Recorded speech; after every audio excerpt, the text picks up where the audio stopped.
Hi, welcome back to another episode of Quick One Day in the Kitchen. Today I'd like to show you how I made this nice good garlic bread. Very easy to make, delicious. Follow along with me and I will show you how I made it.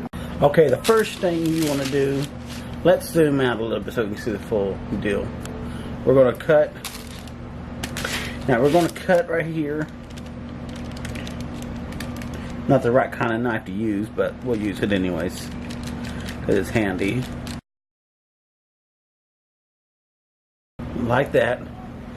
Okay, we're going to put this to the side and we're going to come right back to this.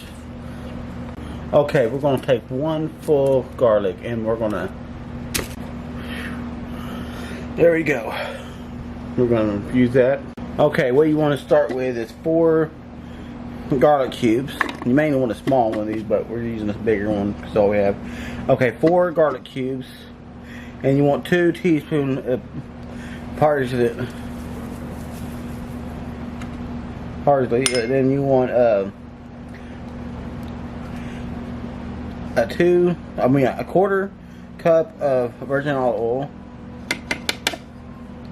followed by a cup of mozzarella cheese, and we're going to mix this together. We'll come back in a few moments. Okay, so now this is what we will do. We're going to put this all over the bread before we put it in the oven.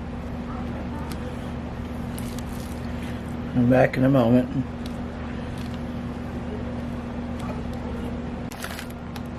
Parmesan cheese. I already got mozzarella on it. This is Parmesan cheese right here. We're going to come back in a few moments. Let this cook in the oven. We're going to put it on 400 for about 15-19 minutes until it's done. Like, look at that. Look at that right there. We're going to cut into this. Oh my God, we're going to do a taste test on that. There we go.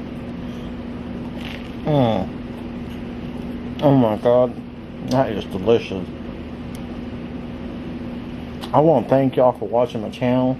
Don't forget to subscribe to my channel, and if you enjoyed this video, hit that bell next to the subscribe button and hit that subscribe button so you don't miss an episode of my videos, and y'all have a wonderful day.